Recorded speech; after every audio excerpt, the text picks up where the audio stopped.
Welcome students. Today we are going to start with the topic the if statement of Python.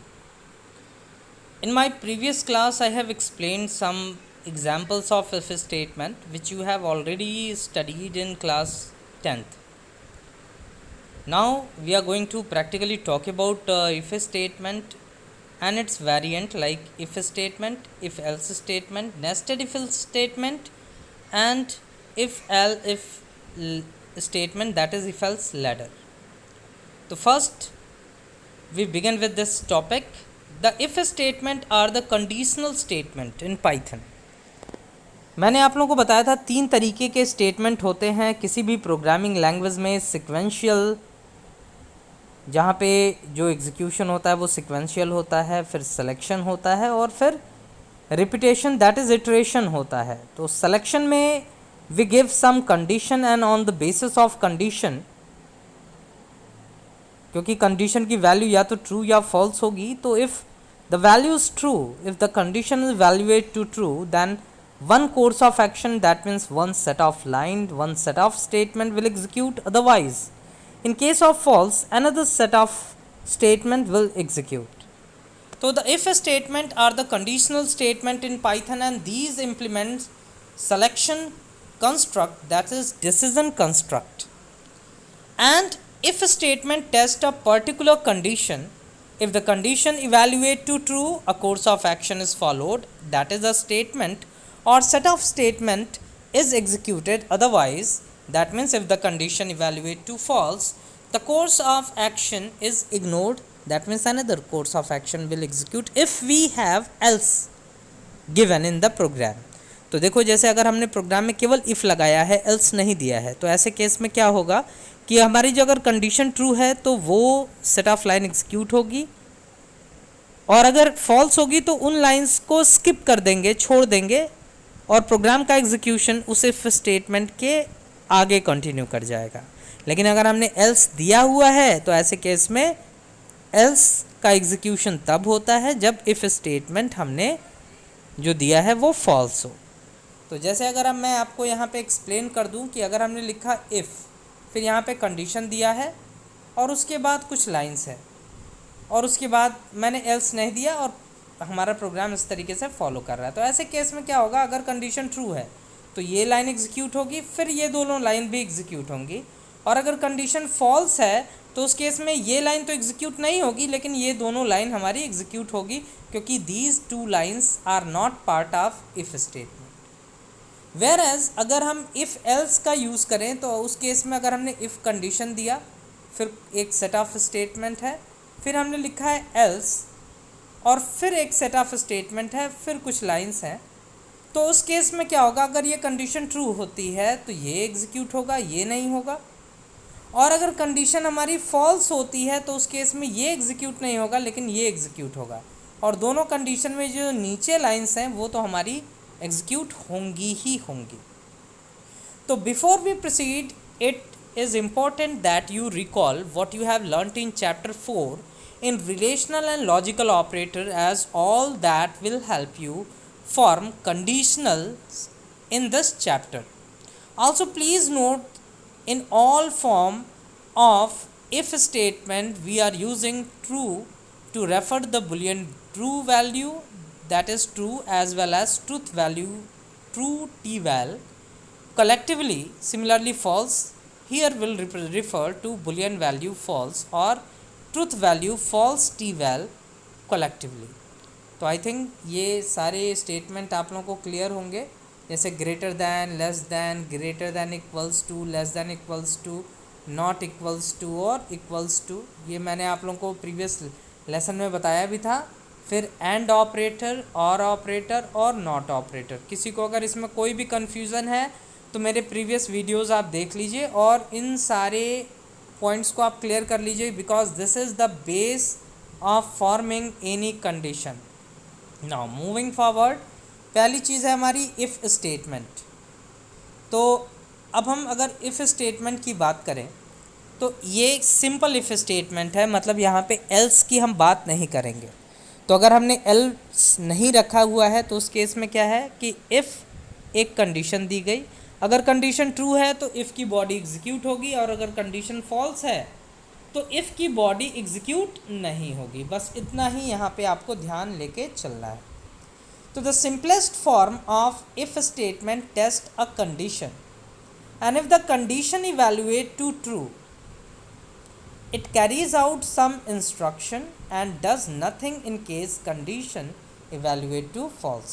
मतलब अगर condition हमारी true होती है तो ये जो उसके इंस्ट्रक्शंस हैं उनको कैरी आउट करेगा, और अगर कंडीशन फॉल्स होती है तो उस केस में it does nothing, that means it do nothing in case the condition evaluate to false. The if statement is a compound statement and its syntax in general form is given below। तो if statement हमारा compound statement होता है, और compound statement में आपको बताया कि कई सारी lines इसके अंदर एग्जिस्ट करती हैं। तो इसका जो syntax है वो आप देख सकते हैं, यहाँ पे दिया हुआ है। पहले हम लिखेंगे if, फिर उसके बाद हम देंगे कंडीशन, फिर यहाँ पे हम प्लेस करेंगे कॉलन साइन। तो मेरे एरो बनाने से छुप गया, तो आप देख सकते हैं यहाँ पे कॉलन साइन बना हुआ है, ये देना मस्ट है। फिर उसके बाद नीचे आएंगे, फिर आप इंडेंट देंगे। इंडेंट मतलब स्पेस देंगे। आप स्पेस बार हिट कर सकते हैं, अगर आप कंप्यूटर में काम करें तो टैब की प्रेस कर सकते हैं। और उसके बाद आप जितनी भी स्टेटमेंट इसके अंदर रखना चाहते हैं वो हम क्या करेंगे, टैब दे के, स्पेस दे के। एक चीज़ याद रखना है, अगर हम स्पेस से दे रहे हैं तो हर बार हर लाइन में स्पेस ही देंगे, कि वो जितनी भी लाइंस हैं वो सेम लेवल पे होनी चाहिए। मतलब ये जो लेवल होगा लाइन का वो सेम होना चाहिए। और इससे बाहर आना है तो हम बैक स्पेस की यूज़ करेंगे और इससे बाहर आ जाएंगे। नाउ वेयर अ स्टेटमेंट में consist of a single statement, a compound statement, और just the pass statement. Pass statement मैंने आपको बताया था एम्प्टी स्टेटमेंट होता है। तो यहाँ पे हम सिंगल स्टेटमेंट मतलब सिंगल लाइन भी रख सकते हैं। हम कंपाउंड स्टेटमेंट भी रख सकते हैं, मतलब we can have multiple line, और we can write pass. Pass अगर हमने दिया तो उस पर्टिकुलर लाइन का एग्जीक्यूशन आगे कंटिन्यू हो जाएगा, मतलब वहाँ पे कुछ नहीं होगा, does nothing. Carefully look at the if statement, it is also a compound statement having a header and a body containing indented statement. For instance, consider the following code fragment: if ch is equals to single quote में space, then spaces plus is equals to 1 and char plus is equals to 1। तो इस case में क्या होगा कि अगर character जो हम पास कर रहे हैं वो स्पेस है, खाली जगह है, तो स्पेसेस वेरिएबल में एक का इंक्रीमेंट कर देंगे, अदरवाइज कैर जो वेरिएबल है उसमें एक का इंक्रीमेंट हो जाएगा। तो यहाँ पे आप इसको अगर पढ़ें, ये कोड फ्रेगमेंट है, ये तब समझ में आएगा जब हम इसको इटरेटिव स्टेटमेंट मतलब लूप्स के अंदर रखेंगे, तो वो आप आगे इसको मैं बढ़िया से एक्सप्लेन करूँगा। तो ये देखिए, ये जो है वो कंडीशनल एक्सप्रेशन है, c h is equals to single quote में कुछ नहीं। The header of if statement notice colon is at the end, ये भी आप याद रखिएगा कि इसके लास्ट में कॉलन साइन आता है। And body of if notice that all the statement in the if body are indented at the same level, मतलब आप देखेंगे कि इनका लेवल क्या है, सेम है। In an if statement, if the conditional expression evaluate to true, the statement in the body of if are executed, otherwise ignore. तो ये चीज़ मैं कई बार बता चुका कि अगर हम इफ स्टेटमेंट केवल यूज़ करें, एल्स नहीं है, तो अगर कंडीशन ट्रू होगी तो उसकी बॉडी एग्जीक्यूट होगी, और अगर ट्रू नहीं होगी दैट इज़ फॉल्स होगी, तो जो बॉडी है उसकी उसे हम इग्नोर कर देंगे, मतलब उन लाइंस का एग्जीक्यूशन नहीं होगा। The above code will check whether the character variable ch stores a space or not. If it does, that is the condition ch is equals to single quote में space evaluate to true, the number of spaces are incremented by 1 and the number of characters stored in variable chars are also incremented by value 1। now note यहाँ पे दिया हुआ है, इसको आप देखें, ये इंडेंटेशन के बारे में दिया है, बहुत इंपॉर्टेंट है कि indentation in Python is very important when you are using a compound statement. Make sure to indent the statement in one block at the same level. एक ही लेवल पे होना चाहिए। If however variable ch does not store a space, that is condition is equals to ch is equals to single quote evaluate to false, then nothing will happen, no statement from the body of if will be executed. Consider another example illustrating the use of if statement. जैसे ch is equals to input enter a single character. If ch is equals to 0 and ch is less than 9, तो उस case में you entered a digit. तो इस case में यहाँ पे check किया जा रहा है, अगर ch आपकी 0 के बराबर है या 9 से कम या उसके बीच में लाई कर रही है, तो यहाँ मैसेज देगा you entered a digit. और अगर इससे बड़ा कोई वैल्यू डालेंगे तो उस केस में क्या होगा, वो उसे इग्नोर कर देगा. तो the above code after getting input ch compares its value. If value of ch falls between characters 0 to 9, that is the condition evaluate to true, and thus it will execute the statement in the if body. That is, it will print a message saying you entered a digit.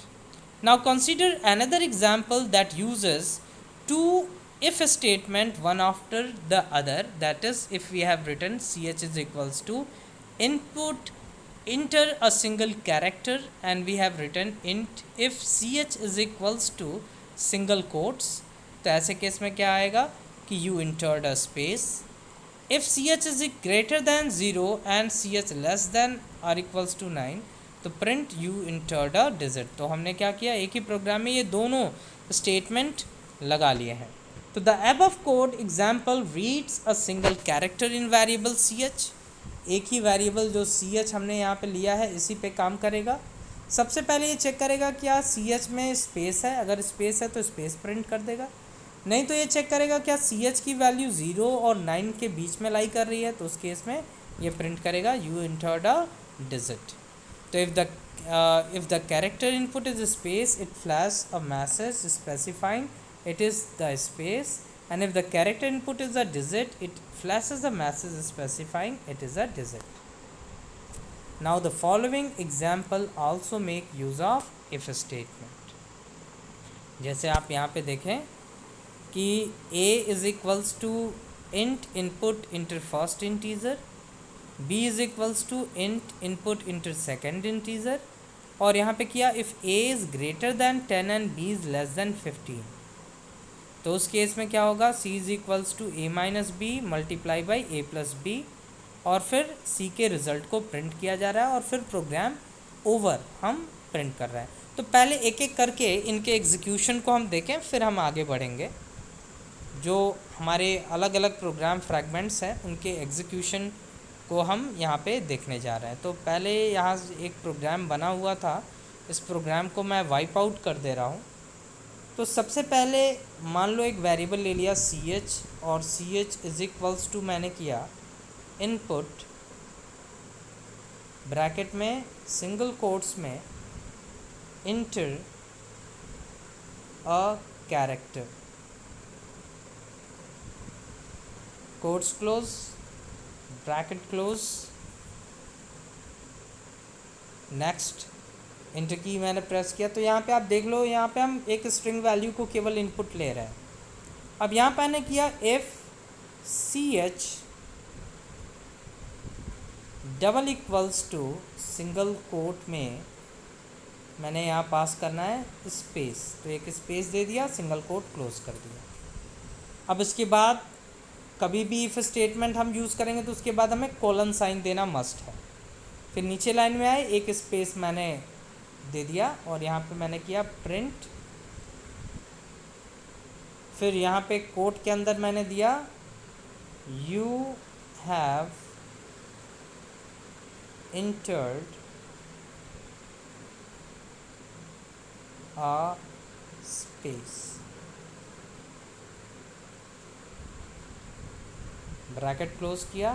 Next line में आए और back space को मैंने यहाँ पे हटा दिया और यहाँ पे मैंने दिया प्रिंट ब्रैकेट में कोट के अंदर programme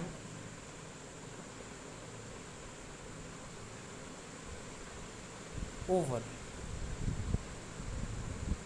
coat close, bracket close, done किया, रन कराते हैं। इंटर अ कैरेक्टर, यहाँ पे हमें पूछ रहा है I am giving one space, तो पहले मुझे मोबाइल को टिल्ट करना होगा क्योंकि ये तभी काम करेगा। मैंने यहाँ पे कुछ नहीं इनपुट किया, एक बार मैं री एग्जीक्यूट करता हूँ अपने programme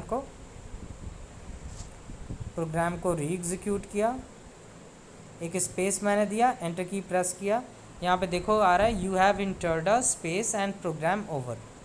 again I am going to execute it, re execute करते हैं और यहाँ स्पेस की जगह पे मैंने ए प्रेस किया और एंटर किया, तो इस केस में आप देखो प्रोग्राम ओवर आ रहा है। यहाँ पे ये नहीं दे रहा है कि you have entered a space. तो जैसा कि आप प्रीवियस एग्जांपल में देखो कि यहाँ पे मैंने क्या किया था, कुछ नहीं इनपुट किया था, मतलब एक स्पेस दिया था। तो उस केस में सॉरी, ये अभी अभी का एग्जांपल है। यहाँ पे मैंने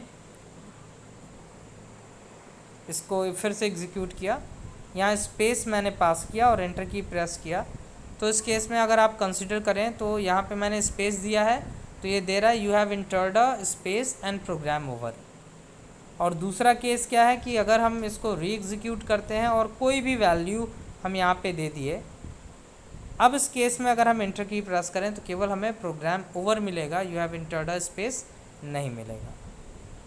नेक्स्ट इसी में आगे बढ़ते हैं। अगर हम इसके बाद आके फिर एक इफ़ स्टेटमेंट बनाएं, तो बच्चों यहाँ देखो कि ये जो इफ़ स्टेटमेंट है ये वाला सेकंड वाला, ये इसके जस्ट सीध में ही होना चाहिए, मतलब वो उसके ब्लॉक के अंदर नहीं होना चाहिए। तो अब मैंने यहाँ पे लिखा if c h is greater than और इक्वल्स टू सिंगल कोट में 0, सिंगल कोट क्लोज,